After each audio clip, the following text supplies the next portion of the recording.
On the list, Fairview at Greenbrier. This is shaping up to be a big-time matchup. Both of these teams experiencing some early season success.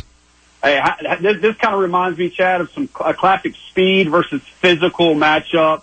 Greenbrier's going to try to wear you down and physically punch you in the mouth with their run game. Fairview, on the other side, they like to run the ball as well, but they've got some serious speed that Greenbrier's going to have to match up with. Fairview's coming in this game 3-2, but don't let that mislead you. They've lost to a very good Page team that we've both been on high on this year, and we've seen them win big football games as well.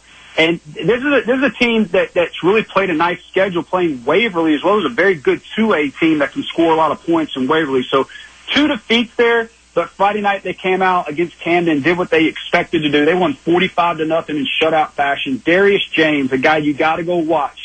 This guy is electric in the backfield. He had 106-yard rushing on 6 carries, 4 touchdowns. So 6 of his carries turned into 4 touchdowns for him. And they are led defensively by Tristan Mann at middle linebacker. He had 11 tackles Friday night, and he's going to need to have a big game against this Greenbrier running attack that you're going to see.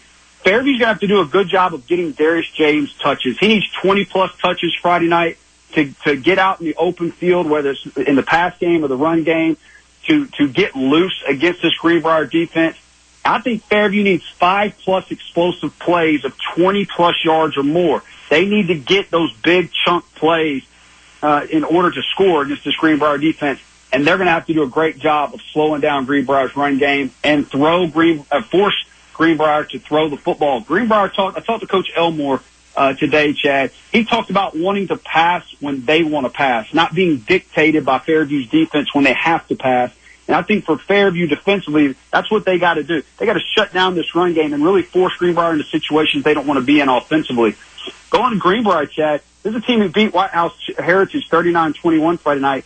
5-0 for the first time since the year I was born, 1981. This team is really on a roll. They're doing a great job. Coach really feels like his team is doing a great job of doing the basics well. They've got great timing offensively. He feels like his backs are hitting the holes when they're supposed to. He feels like his offensive line is doing a great job of staying on blocks and opening holes for these running backs that he's very high on. This is a team that wants to play physical football. They've got to win on the trenches on both sides of the ball and wear down Fairview. This is a team that's going to run it 80% of the time Friday night out of their spread offense, and they're going to rotate backs, and they've got a great quarterback. Andrew Klein, 3 passing touchdowns Friday night and 1 rushing. This kid is the leader of the team, also a basketball player. They also got to do a good job of winning turnovers and special teams. Can't have any turnovers against this Fairview team, and they've got to be in the right spots defensively.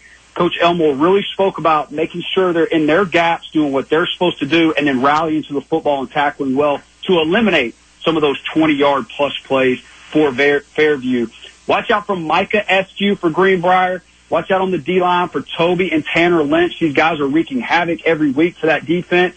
Because of big playability, Chad, I just think Fairview's going to have too much explosive power. And, again, a very close physical football game. I see Fairview making one more big play than Greenbrier. Fairview 24, Greenbrier 21, ending Greenbrier's undefeated season. But this is a good football team going forward, Chad. They have a chance to really make some noise in their region this year. Kevin, we got about a minute left, so we'll need the Cliff Notes version of this one. But Marshall County and Pearl Cone this week, what do you think? I love Pearl Cone.